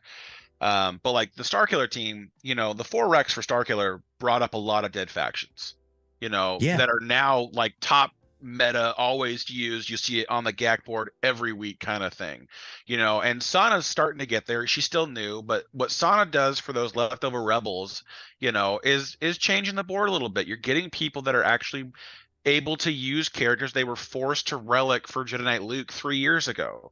Yep. And so it's these kind of changes that CG's coming back on, and this has been the best thing I think that they've done, is constantly finding where a team needs support and designing a character for that. Even with Zori now, Zori coming into the game, you've got Finn lead resistance smacking gas around like they owe him money. Yeah. And that's great, because that's a team that was doing nothing. Yeah. Like 2 months ago. You know, that team couldn't beat Geos. You know, it's like they're doing all these things that really help with that, and I'm 100% for that. If they keep producing characters that bring up my roster that I've invested in, especially the stuff with GLs, right? Because, you know, you can tell that somebody on the production team loves First Order because they were the first ones to get the OMIs, to get the upgrades, to get the better ships and stuff. You know, but it's finally coming back around. We're getting some stuff. Sana kind of helps the Jedi Master Luke. Zori's helping out the Resistance team. We will probably get a couple more as things go on, to really kind of help build up the rest of our rosters. And I'm 100% for that. If CG wants to keep doing that, I'm here for it, because I like that. I like the ability to say, hey, I've invested in this little like weird faction, and now I've got something that's going to go beat the crap out of something. And not be like, well, cool, those Ewoks are just really fancy dust balls now. You know. Yeah, Murder Bears will get some love soon. It's only a matter of time. I mean, that's you know, this is the good thing. Anything that you've got sitting there, you think, oh my god, I don't use these guys anywhere. All of a sudden, a post comes out, and there's an Omicron added, or there's some sort of improvement. All of a sudden, it's like, oh, thank goodness I've got them. I mean, that's all I've been doing. Ranger will tell you, that's all I've been doing for the last 6-8 months. It's like something drops, and it's like, man, that's gonna be fun. I'm excited about that. So, you know, there's a lot of problems with the game. There's lots of issues. Make no mistake. We love CG. They're doing everything they can. There's certainly things that, you know, can be fixed and things we get furious about. But as I said, as far as your roster itself, the versatility, I've never seen that before. Yeah. Like it's just much, much better than it ever was. Yeah, no doubt. All right, top of the hour. Make sure you hit the thumbs up and subscribe if you're watching us right now. Just hit that little thumbs up icon. It's pretty simple. Again, if you have a question you want to pose to myself and or the panel, make sure you put the word question for any actual question, comment, and or statement. And last but not least, if you'd like to support the channel and the content we're putting out, we make Dick doing it on YouTube, so we supplement that by Patreon. We're only $30 away from hitting the $1,000 mark for Patreon, and if we do, then a lot of fun stuff kicks over. We go to we'll go weekly on the lore video series as best we can, but we will do that as best we can. Ram Bam will be the next lore host, which will be great. I get to mess with Ram. Oh, it's going to be so good. I'm going to be so stupid in that video and ask the dumbest things. So we're $30 away. So the Patreon's linked in the stream elements. There you go.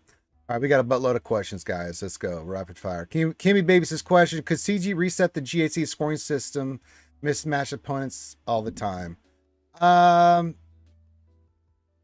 that easy. It's not that easy. I mean, someone said, well, what do you think they could do? I'm like, well, what they need to do is have like every 6 months, you know, or however they want to do it. I don't have a specific number in mind, but every year reset. Just put everybody back based on GP where they were, right? And if you were a high level in that division before, let's say you were top in Kyber 1, you stay there. It's more about getting those other players that are 12 million and stuff out of Hoarding.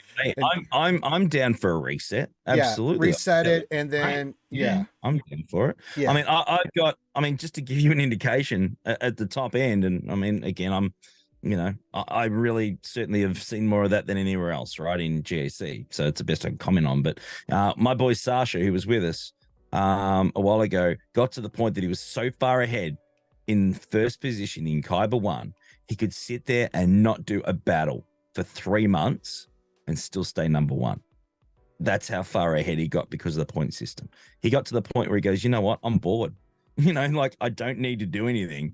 And he actually quit the game because he's gone, I can't achieve anymore. I'm going to sit here for months. There's no real pressure. There's no interest in me, and I love GAC. There's no challenge. So, gave the game away. This is number 1, Kyber 1.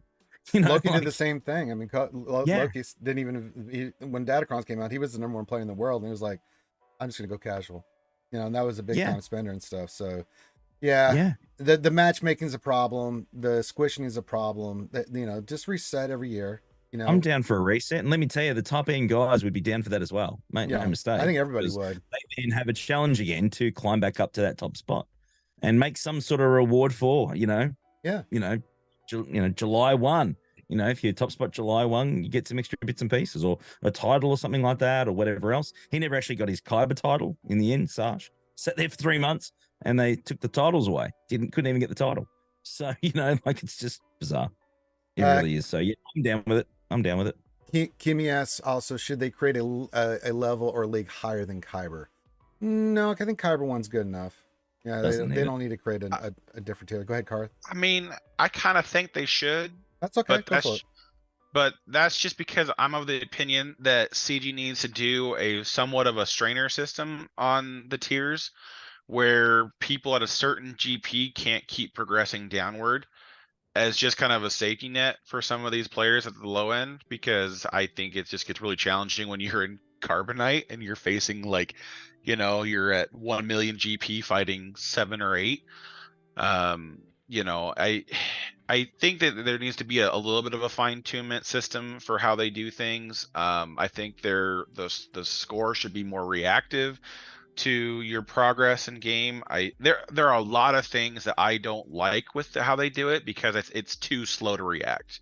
Because you start Kyber, your 5v5 season in the top 500, you go 3-0, you're into the top 100 or beyond at that junction, and then you spend the next week getting the piss beat out of you because you have progressed so far in your ranking system over that time that you're now getting mismatched. And so there are a lot of issues that I see with their matchmaking system that we could probably address better. But I mean, I think that this is their system for now because it's the easiest to set and not have to constantly come back and do something. But I do agree at some point we need to start over and have another placement season and and go again, because we are to the point now where the guy who's in number 1 right now, he's 200 some odd points I think above the guy below him in 2.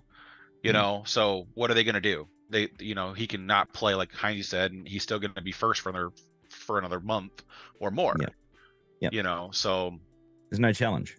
There's nothing going on with that. So there are a lot of changes, but I think with how they've developed this current system, it's going to take a lot of fine tuning to make it functional for everybody else who has to endure it. But the problem with the skill-based matchmaking, or the skill rating-based matchmaking is a better way of saying this, is that you do get that downside of the people that want to try, they want to do well, they butt up against accounts they have no business fighting because of how the system currently works. If someone throws hands and says, you know what, I'm done, I don't want to play GAC for a month or whatever else, and they drop into a Rhodium, then you get the unfortunate task of having to take a 6 million GP account versus a 11 million GP account. It's not fun, but it's one round too. I think that's the end of the day, is that we kind of have to keep things in mind, is that the CG designed the system never for us to always win. That was the old GAC method. This method now is designed for everyone to go to 5-4, 4-5. That's what they want. So it's how it's made. So right now, unless you get them to rebuild it, it's not going to change. All right. LC question. Just got my new shiny new Relic 7 Afro with the Datacron 9. What should I do with her in 3s? Just slap her happy butt on defense. Yeah. In the back wall, and put something that would bait out CLS in front of it. That's all you got to do. Yeah. Make it fast. Put the murder droids with it. Have fun. Enjoy. It's she's really, really fun. She's great. I like her a lot. You can have fun with that. All right. Let me get to the next question. Hey, Dalton. Sato. Konnichiwa. Jack Daniels question. Speculation on a raid reward character. The two that I thought about, we discussed it. I don't know if I mentioned this to you, heinzy. Darth Crate was thrown out there, but I'm like, I don't know if it's going to be Darth Crate. If I had to pick one, it's going to be the Marshal. Like as a reward, character reward. Cobb Vanth for the crate raid. I'm down. That just works. But we'll have to wait and see. Yeah, I don't see them going any other direction if they do put a character reward in the raid. That would be the one. I mean, he was part of the raid, and in the show, and You know, people want him as a character. They want to continue the trend of having a character as part of the reward structure in the raids. They'll do it, which will incentivize people to participate in the raid if they want that character. It's a possibility. They could do a lot of things. I mean, one thing I do like the CG's doing with the new TB Conquest, yes, but Conquest I have my own issues with, but it's organic. They can change it. They can change and adjust the new TB Conquest, the new raid. They can adjust the teams you need, or rewards and things of that nature. And I like that trend that they're going towards with those kind of things, that they can adjust, they can change, right? They can add different rewards and add different battles and change it up, and they're not like stuck like they were before with the old TB system, for example, where it's like it's static. Once you reach a certain point, like light side TB was monotonous. It was the same fights. You went in, and if you got bad RNG, it's the way it went, but it was the same stuff over and over. In a sense, this new TB is too, but it can change. They can adjust it with this. I like that. But for the raid, I don't know. What do you guys think? Do you think we're going to get a character as part of the rewards for that? It makes a lot of logical sense for them to do that, and it helps sell the raid, because I don't know if the game's ready for R10 yet. We can barely get Relic 8. I mean, I don't know if we're ready for that yet. So they need to have something to incentivize the raid, and I think CG has to figure out what R10 does for the game before we go down that road. So I would say at this junction, a character reward makes really good sense for their first voyage into this new raid system. We know this one's just one phase of we go in and just keep trying to kill the Great Dragon. And then we know the other ones the next raid might have multiple phases. My guess is if this goes well, they will put something together for how they want to get certain characters in the game, and then launch rewards that we can launch raids and rewards that we can work on that are going to get us things that we want to have. And then from there, we will see something. So for me, a character makes more sense right now than more relic levels, because honestly, even if you're farming one R9 a month, which bless your heart if you can pull that off, you need like 80 for the new TB, So, the average account is from when I think the average account with light spending, it will take you roughly 2 years to have a roster ready to deal with phase 4 and 6, or say 5 and 6 of the new TB. So R10 has to move the needle somewhere productive if people want to go beyond R9, and I don't think that's going to happen soon. I think we've got enough events and characters and other stuff that are dropping out in this year. I feel like that's going to be repeated 2017, the year of the marquee, and we're going to just build up stuff, and then probably maybe December we might finally see that Death Star raid come out by the end of the year, because honestly, you get to a certain point here, heinzy. These new raids, if it's like the new TB, we're gonna progress quickly through that stuff. We can't sit on 2 years waiting for the next one. It's gonna have to be faster, because I mean Reva's gonna be out, well, not out, but the next TB character will be here by summer. Yes, I guarantee you, because they have to. Don't give me hope, mate. Don't give me hope. Come on. I've been talking about this for a hell of a long time. I know. But for me, it makes sense. If they want to do something like Red 5 or something like that, that's the way to get it into the game, is to bring in a shipper, a character that they can do a new raid for, and then they can hone it in. That's the one thing I think as much as people are going to hate me for this, the smartest thing CG did was doing faction limited raids, because that makes it incredibly easy for them to pump out raids quicker. Because if we're only allowed to do one raid like twice a week at this junction, right? We're gonna get through it quickly. However long the math says it's gonna take us to complete the character, that's how long we should roughly be within till the next one comes out. Because you're gonna need that content rolling forward, and CG has been all about modularity on their back end system. So that's the hope. I hope we see a new raid every 6 to 9 months, and it takes about 4 to 6 months to get the character unlocked. and we just roll from there. And then you have benefits from having everything in your roster. You know, there's no penalty being like, you know what, I love bounty hunters, I'm gearing them up. Well, now you got a raid for bounty hunters, ready to go. Yeah, you know, that's right. Yeah, and how much easier is it going to be for it not to break? I mean, it's going to be more stable because you only need to test against 3 or 4 factions, and that's it. Instead of having to consider all the gels in the background, plus 20 other factions, and making sure that there's no cheese or there's no, infinite loops and stuff like that. They just don't need to worry about that. They can test it against 3 or 4 factions. Does it work okay? And is it solid against those, the way that the game works? Yes. Okay. We can launch it. You're going to pump them out quicker. Absolutely. It's going to be more efficient. We will never create C-Pit again.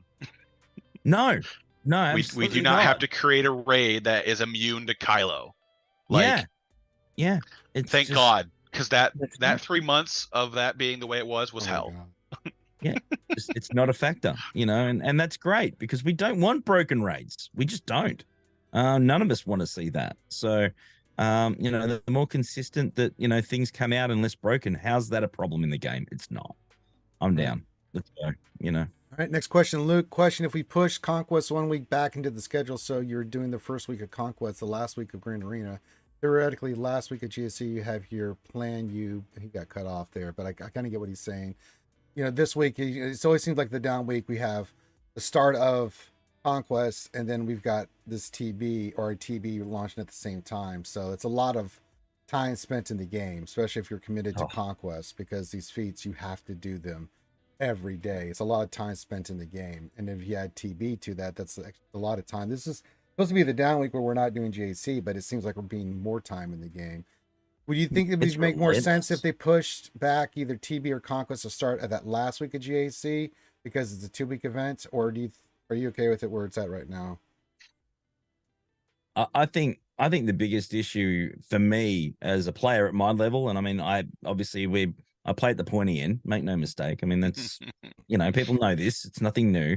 But I think that the issue that we have is that it used to go.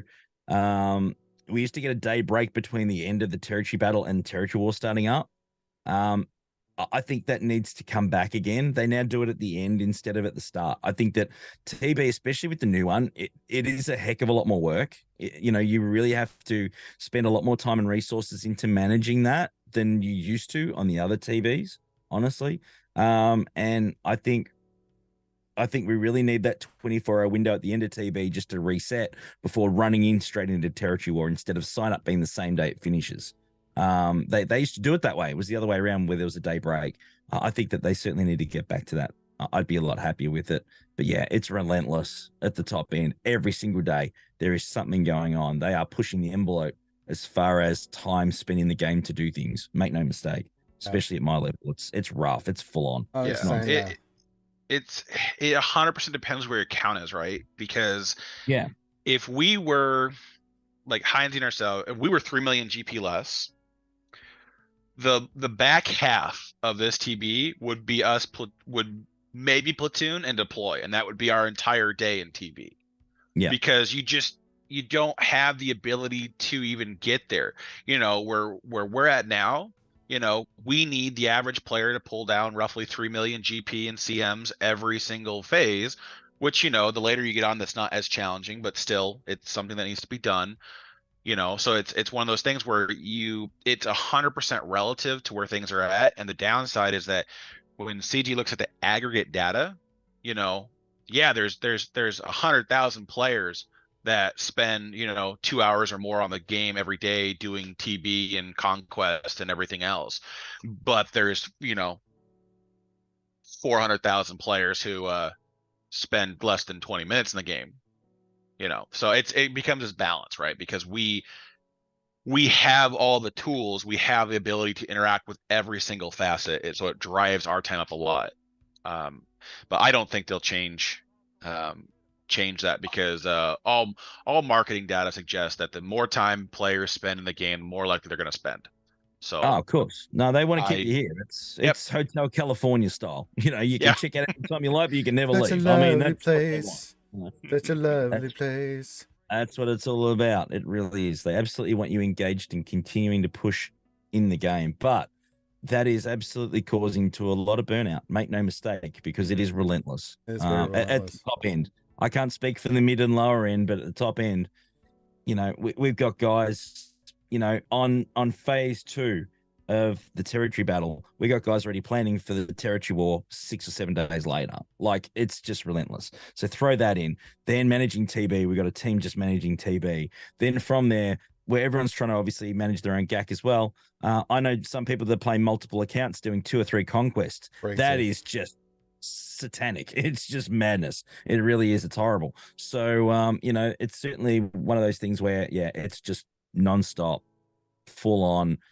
There's one day I think that we get at the moment every month or 2 at the most that there's really, you know, the breathing, you know, you get a bit of breathing space at the top end. And I know I'm speaking personally, and a lot of people are going, you know, filthy whale, you deserve it. I get that. I get it, right? I get it. I know it's just me, but certainly you'll be there one day yourself. Don't worry.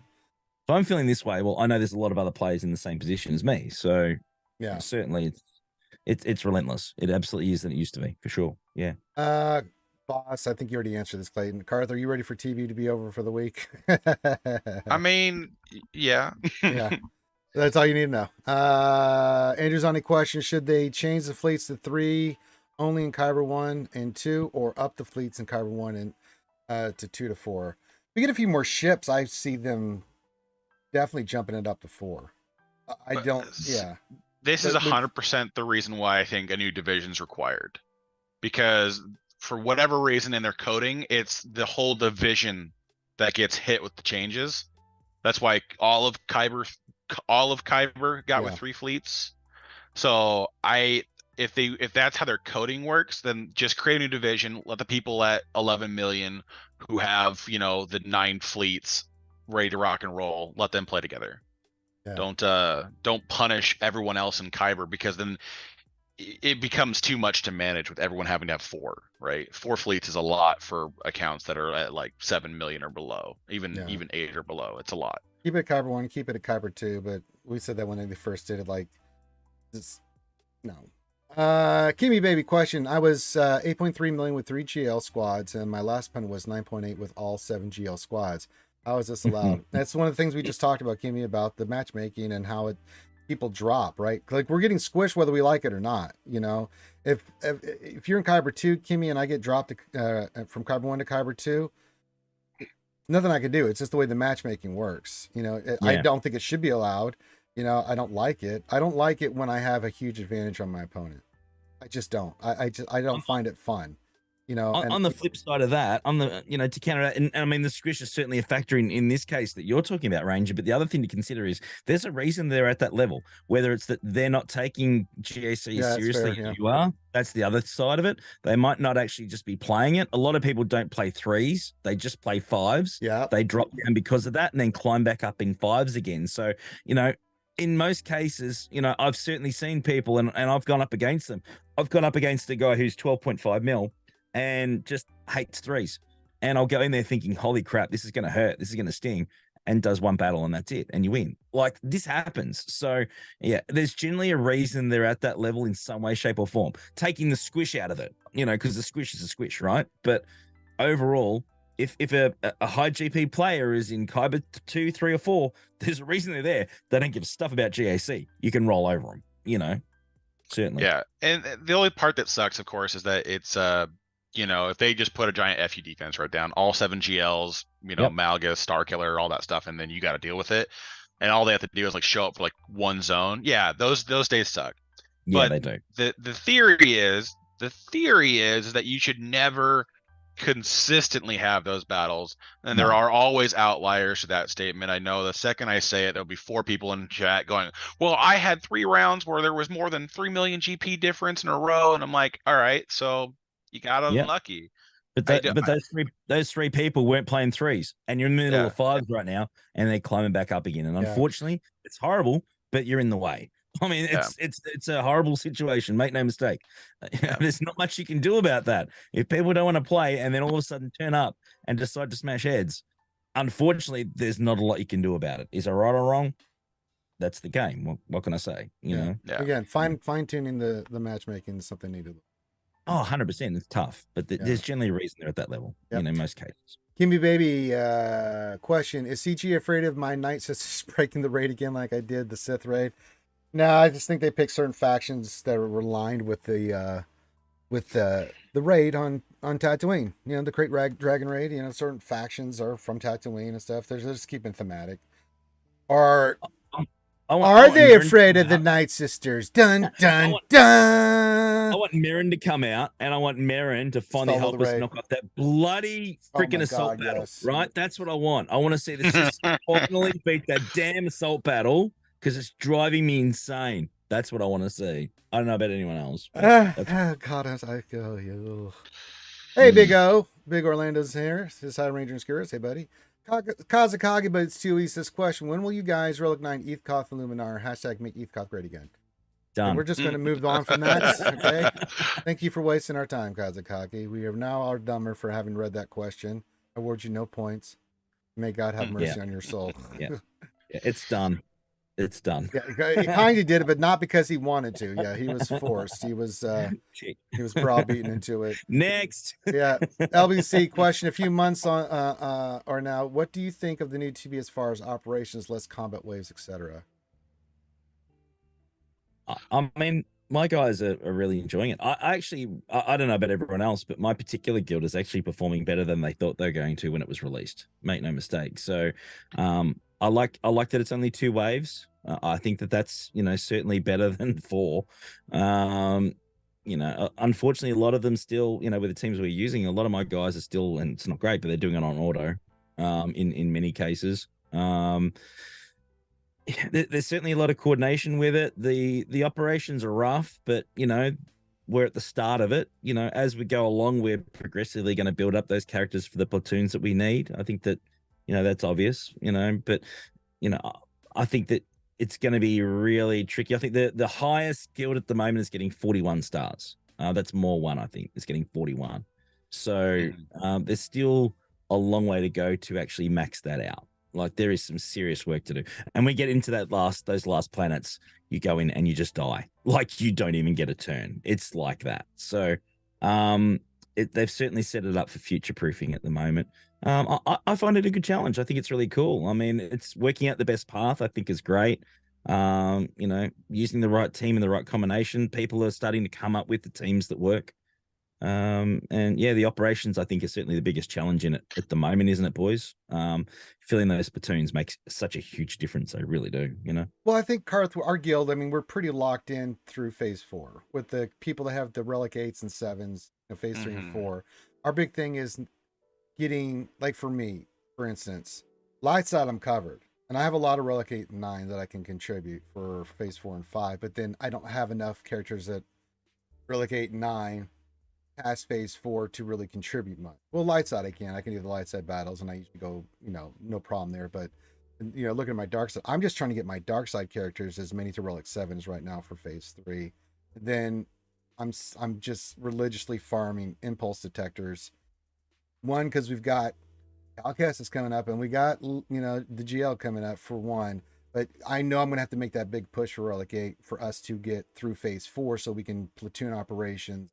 Start working on relic 9 just to platoon so we can get more stars. But I think for the next star, you said we need much more GP there, Karth? Like 50 million more GP, or 40 we need million 40 GP? more million GP to start changing our star counts to getting beyond 36. Yeah, which is crazy. That's a crazy amount of GP. And then I think to get to 40, we have to get 120 million or something crazy. It goes back and forth, because the later you get into the game, the phases, the more you get out of CMs, right? Because like phase 1, goods, like perfect CMs is like 3 million points. Phase 4, where we're at right now, perfect CMs is like 9 million points. So you can really double down later on your roster. And I think the funny part for me, I mean, I haven't done any of the battles yet for phase 5 and 6 yet, because we don't have the operation, so I'll just get murdered no matter what I do. We I find them to be relatively decent. I think there's some where just mechanically I'm just too lazy to put in a better team for it, because they're like the middles of like Castle's really obnoxious because of the constant confusion. So you're Yeah, like, it's gross. I'm gonna spread buffs with GM. No, I'm not, because I'm gonna get No, you're not. confusion before it applies, and then I have no buffs, and then oh, son of Yeah, a cracker. yeah. So yeah, there's a lot of things where like the mechanics can be a little annoying, but like Lothal, I can just like JML Yeah. plus 4 Jedi press auto, and Same thing you with win the battle. JMK. Yeah, Yeah. JMK. Yeah, I I'm went running in there with JMK Padme and ARC 501st. Trooper. Yeah. And I'm like, Yeah, go have fun, guys. Just put. press auto and win. Yeah. Because So I mean, it's not like the battles aren't terrible. I think part of the issue, of course, is the sheer volume of them.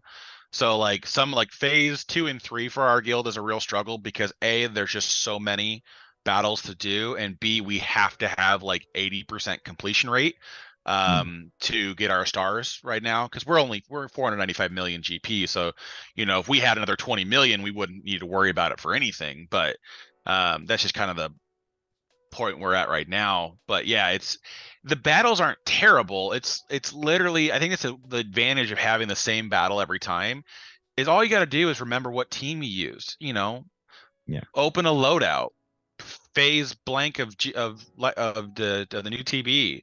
This is what I used in this battle. It slapped cheeks. Okay, well, do it again next time. So that's kind of the thing. I think it's more or less the players forgetting about what they should be using, and less about them being hard, because every planet has its own quirk that makes some battles super easy. I mean, like Tatooine. Take Bosk bounty hunters and like with for the Fennec mission, go Fennec win. mission Go win. and press auto. I mean, Same thing for Jabba. yeah, take Bam with IG Quill. Like once you survive the opening, salvo, press auto, they'll win. So it's things like that. It's like anything, though. I mean, as organized as your guild is, that makes the difference. I mean, make no mistake. So, and what I mean by that is that if you're organized, if you're like me, I have a squad tab set up for each planet, for each phase, right? And the team's there. They're already loaded in. I don't have to think about it. I just pop them in, because I've already got them sitting there from last time. I know my team works here. I know that, I have the relic levels to complete at this. Just write them all down, on 1 week, and then set up your squad tabs and drop them in. And then you can just go bang, bang, bang, load them up. In many cases, as you said, hit auto and it's done. But yeah, platoons are a huge, huge factor in this team. I mean, they are in all of them, but I find that it's certainly more valuable to make sure that you knock out the platoons in this more than the other ones, I think. Oh, well, some of the planets are straight up unplayable with the platoons active. I mean, like Correct. the Haven class medical station, with them starting with guaranteed preloaded turn meter, kick rocks. It's horrible. Even 25% is gonna just zero out your run. But I mean, like when they go in with 100% TM, you're gonna lose your R9 GL team across the board before you even get a turn. Correct. And that's how it is. They 100% designed a lot of these things to be platoon focused, which correct. As annoying as that is to the average player who doesn't have a swath of R9s to throw at the wall for platoons, it's okay. You're not, if you don't have them, you shouldn't be there. Like that's the reality of the situation. You should not be doing phase 5 combat missions if you don't have an R9 roster. You're in the wrong. You're either getting carried in the guild and should just be quiet and deploy, or you are just or you're focused on building up your roster to be more competitive for that battle. If that's something that's worrying you that much, contribute. This is where the high GP guys in your guild, guys, you should be playing them some love, all right? Make no mistake. There are some serious people there. Don't forget. Okay, so anyone that's bloody doing those stupid platoons, if they're dropping them in and putting those dumb characters in, they need hugs and kisses, people. All right, make no mistake, because they're your best friends right now, because they're getting you extra rewards you might not be getting. Make no mistake. The star count beyond phase 3. Because you can just by deploying like a 450 million GP guild, just by deploying can get 27 stars, which is maxing everything out to phase 3. Anything beyond that. So if your guild's pushing that means you've got some big boys that are willing to R8 and R9 things for your guild. They need some tender love and care, because they are giving up resources or burning plastic trying to make sure everybody gets that extra star. I mean, I think I've done at this point somewhere around 20 R8s that are specifically for the platoons. Yeah, I was when this first launched, I was looking. I had a lot of relic 8s. So the only thing I was asking Karth's like, okay, I have all these R8s, but which ones do we need that we don't have? Because there's a lot of ancillary characters that you're just like, okay. And then Karth said, well, we need Hoth Rebel Soldier. I'm like, okay. I have to do it anyway for what we did for the charity stuff. And then I'm like, okay, what else? Bo-Katan. Okay, at least I get something out of that. Bo-Katan's not bad at Relic 8. But yeah, a lot of people in the guild picked one character that was semi-decent and one that was like, trash. Yeah. We certainly we put a list out of the platoons when it first came out, when they were listed. We put a list out in my guild, and basically we said to guys, we need these filled, who can do what. And we actually had, luckily, people that said, hey, look, I'll do this one. And then another guy's going, okay, I'll do that one. And I'll do, this particular one. And I'll do, I've almost got my Phoenix done, so I'll knock out one of these. Like we had people stepping up to do that. Guys, just a tip, as a guild leader, if you have a character that is really handy for platooning right now, you're going to be more valuable in the guild and harder to find a new home for, if you know what I'm coming from, if you make a mistake. I'm just saying, right? Just saying, that R9 cup is buying you a lot of grace. It is. I'm just saying, like there's an insurance policy if I've ever seen one, ladies and gentlemen. I'm just saying. Oh yeah, no, honestly, that's what we've had this conversation. We get players that we aren't excited about anymore. They're just becoming a pain to drag, and it's honestly like, what platoons they fill, can we spot cover those if they leave? Yeah, and right. that is a real conversation that happens about every week.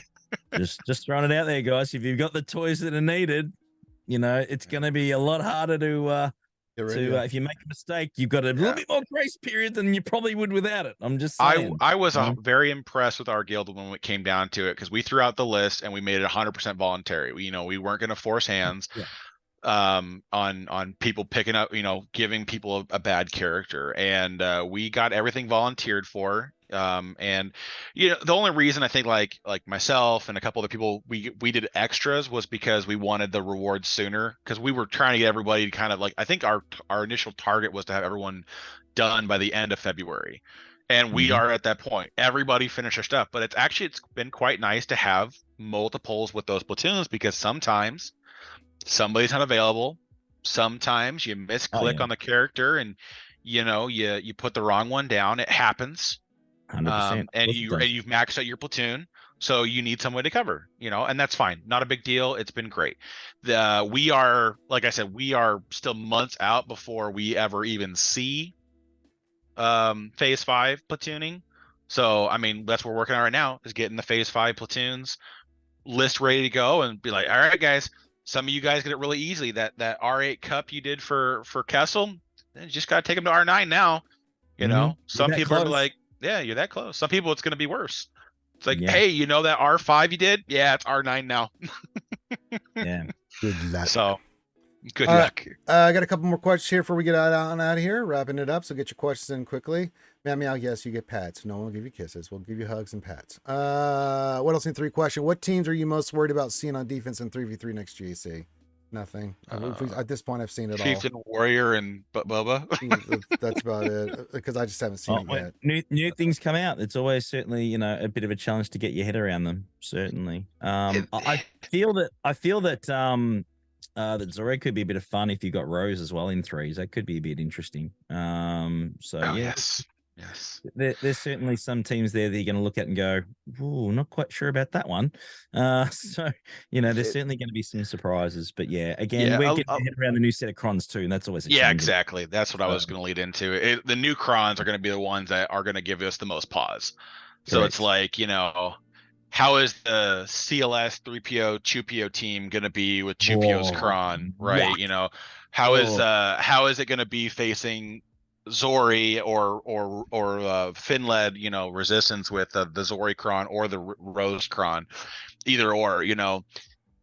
There's just things that we haven't been able to deal with yet, that will definitely give a different impact on what we end up doing. So it's the new cron set. We're going to see how it plays in the wild, see how things kind of shake loose, and then from there. But I mean, right now, usually the first week of a new cron set is the week where I'm like, well, I'm placing about 0 GLs on defense because I just want to have the hammer to beat this rock with if I need it.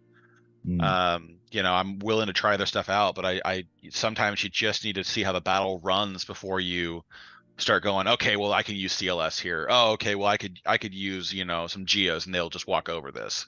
Yeah. Until you have that opportunity, then it's a lot more risk, but we'll see what happens. Yeah. Snakes 1594 question: what is the most efficient way to farm impulse detectors? Oh God, there isn't. There is really not. I mean, I'm using Get 3 to get impulse detector, but I have to always look because they're never in there. And when they do, it's like a unicorn. I'm like, gimme, it's just an automatic purchase. You get them from crystals. What else? You get impulse detectors from? I mean, it's farming the mats, right? Yeah. That's a big thing. And the biggest thing you could do is, I believe one of the mats that you farm has a useful mat for another relic level. I don't remember which one it is now. I'm gonna pull it up here real fast. I want to say it's the multi-tool component. I think it is the multi-tool. That one or the bayonet. I think it might be the bayonet. The bayonet also gives you the erodium heatsink pieces too. When you're farming it. So you can farm the nodes, but I mean, gear wise, it's like you're gonna have to make a concession somewhere. You're either gonna need to use your conquest currency and to get them, and then buy the pass for the shards, or you're gonna have to look for it in the shipments. The Jawa daily deal is the best place to just spam crystals on them, but of course that's not available to everybody, and it's not every day. No. But outside of that, it's very limited for what you can do for the impulse detectors. You just got to pick them up where you can find them. If you're in a guild doing the TB at a high level, you'll need to spend about 6K, get 3 every 2 weeks anyways. So you might as well put it there. Yeah. It's just because impulse detectors themselves, because people forget, you need it for Relic 8. Then you need a buttload more for Relic 9 because you have to do another Relic 8 piece. So that's why it's it's in the ass. Oh God. And don't forget, when you're talking about multi-tools, don't forget Rambam when you're mentioning multi-tools. He is a big tool bag. All right. Couple minutes here. If you have a question, get it in. You get about 3 minutes, and then I'm going to wrap it up, and we'll let everybody pimp. Well, we'll let heinzy pimp his stuff because me and Carther are. Nothing to pimp. It's all good. Yeah. So.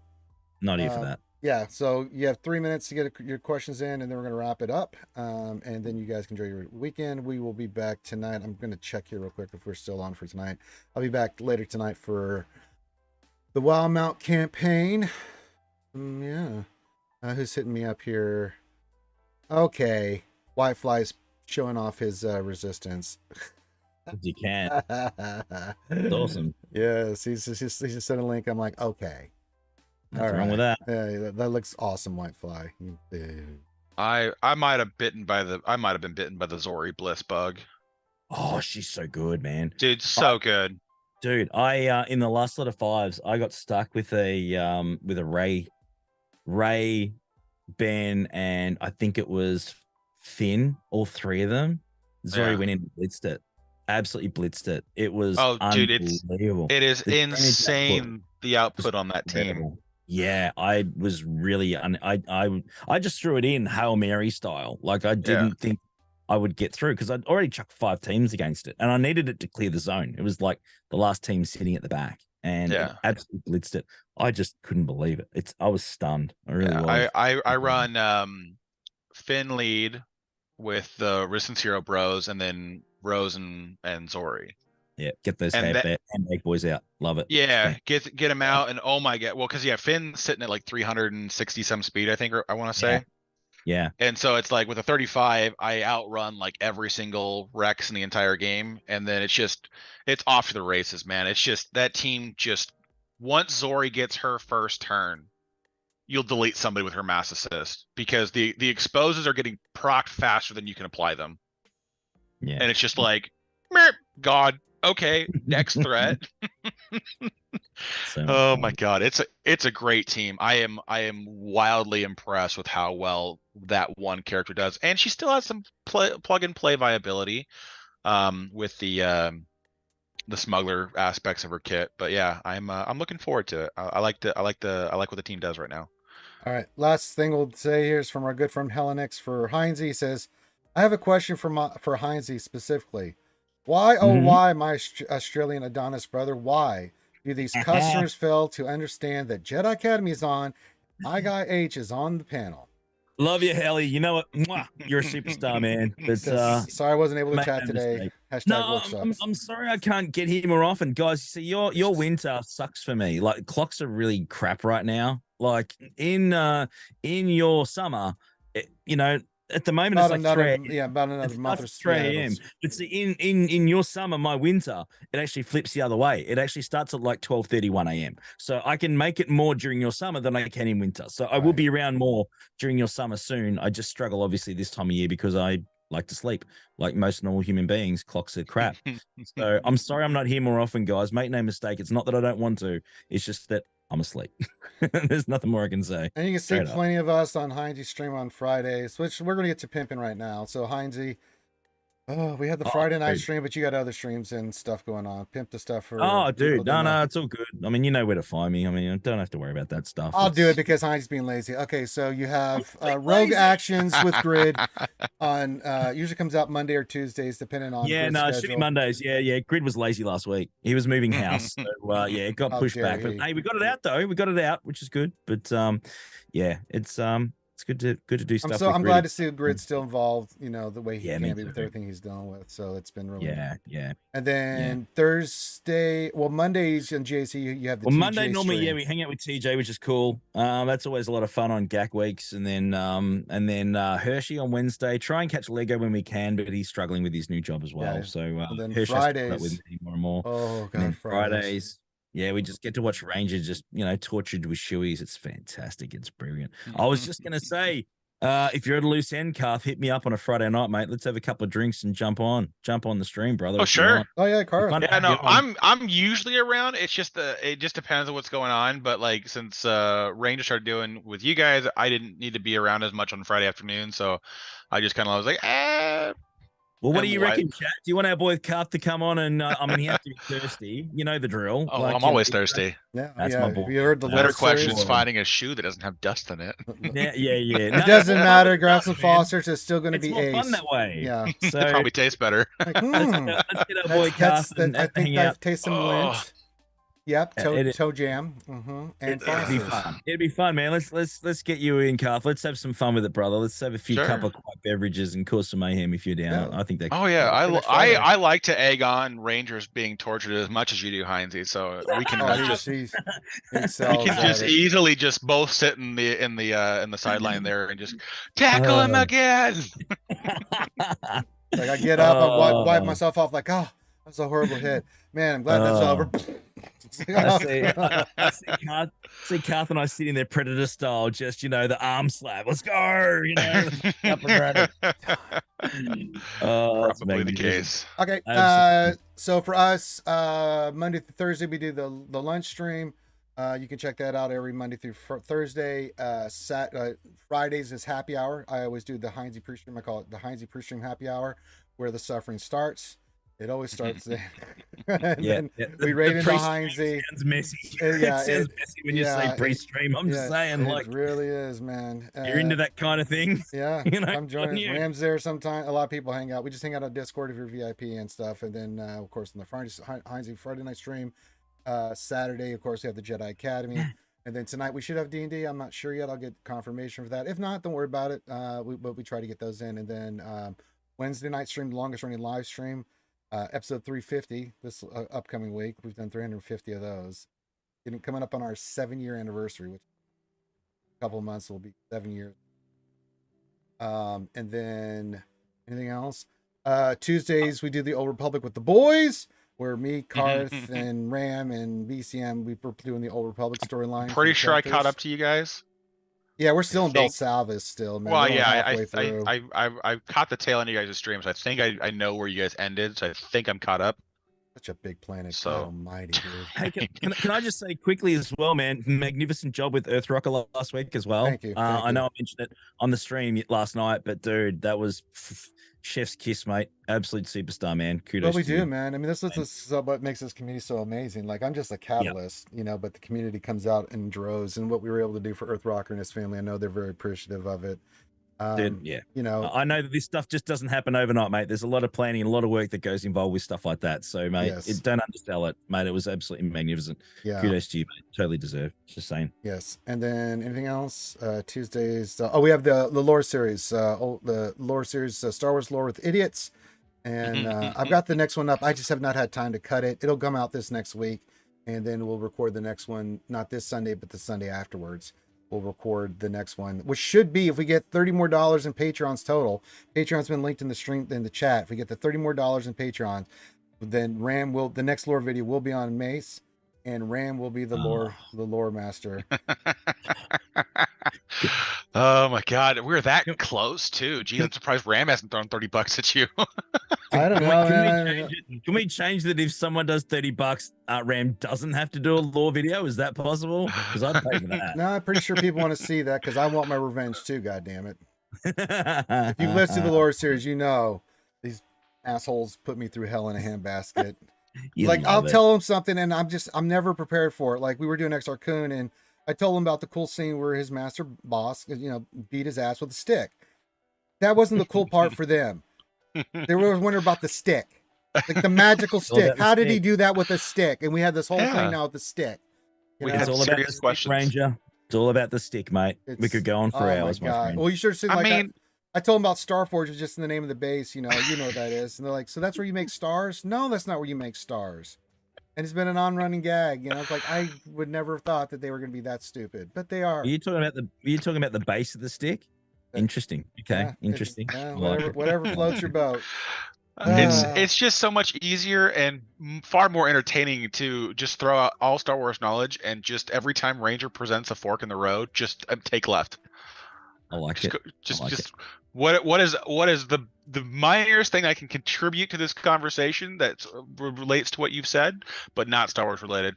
I'm talking about the stick. It's all about the stick. The mighty stick. Yeah. All about the Is stick. that a Beskar stick? What's that made out of? I mean, it's like, oh God. No, it's just a stick. He used a stick. What do you mean? Oh God. So, all right. With that, we're gonna wrap it up. Thanks for joining us on Jedi Academy. Have a great rest of your day. If we're not back for D&D tonight, then I'll see you on Monday, and then check out heinzy on Monday. Oh, you're not doing Monday because there's no GAC, right? Nope. No, okay, I have a Monday off. You'll see heinzy next. Back on Thursday. Back on Thursday. Thursday, yeah. And then we'll be back next Friday with the heinzy for the Friday night shenanigans, and then we'll just keep the rotation going. And remember, guys, last thing I'll say before we get out here, hit the thumbs up, subscribe, all that shit. Yep. Vegas. If you want to come join us in Vegas, hit me out. It's gonna be lit. It's gonna be lit, man. The amount of people that are showing up for this is getting more and like more. 30 people now. It started with 5. What is going on? It's gonna be madness. We do have a sub goal for heinzy on Twitch. To one day we'll do the Rat Pack where we get a tuxedo. Shoey, baby. Let's go. Then, we'll do a tuxedo, and then a day, and then another day. Part of the day will be, I mean, I'm not going to wear it during the day, but around 4 o'clock in the afternoon, I'm going to put on the Beskar Mando suit, and the rest of the night, I'm going to wear that. Heinzy's only going to do an hour rose because he's afraid of being identified as a drag queen, apparently. And then Ram's going to be pre or post costume. I don't know. And then Ram, what's he doing? Is he doing Ray? Scavenger Ray. Scavenger Ray? God, I don't want to see that. I mean, at least Heinzy somewhat looks like Rhodes. That just gross. Yeah, but I think Ram is getting prosthetics for his outfit too. He is. He's a sick man. Yeah, he's a very sick man. It's gonna be interesting to see how well that goes over. I don't need prosthetic. There's no need. TJ said he was going to wear a Chewie costume. Oh, who knows what he's wearing? He's a flog. Who knows? Who knows? Like, seriously. It's not good. It's not good. So yeah, Vegas is going to be lit. If you would like to join us in the Vegas trip with the other 30 odd knuckleheads, we'll be streaming pretty much while we're there. All the fun events and stuff we're doing. We'll be absolutely doing that. Yes. and once I get the costume, me and heinzy a dress up night for one of the streams where because he has to dress up as Rostika. I'll have to dress up in the full Beskar suit. So that'll be coming soon. I have to wait till I get the costume. I already talked to the people.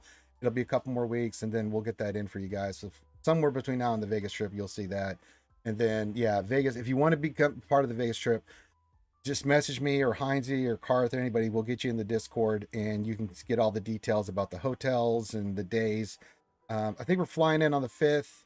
5 to 8, July 5 to 8. Yeah, leaving on the 8th. It seems like the best plan for everybody because nobody wants to pay for a weekend in Vegas unless you're filthy rich. Anyone up for a man trip or lady trip? Let's go. I even heard as well, I think last night, Desi's going to bring her a knee-high boot to do shoeys out of. I heard that the other day. We're going to make Ram do all those because he owes us, man. That little puss. Yeah, he'd probably wear them, though.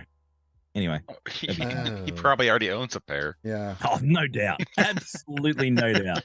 Do you think Ram's going to do like the scene from Silence of the Lambs? Do you think when he's alone, he does that scene where he's playing the music and I was thinking more Ram, the Navy guy being like share on the cannon. That's what I'm thinking. I'm thinking more that himself. He ties his shirt up in the front. If I could turn back time. You know it. That's exactly, definitely those sorts of Navy vibes for our boy Ram, no doubt. I shouldn't be allowed out. I'm going to hell. Anyway. Ram shouldn't be allowed out. He showed his leg last night, and I wanted to vomit. He's going to put him away. Like looking at dead chicken. It really is. He's going to blind somebody. Nice. He really is.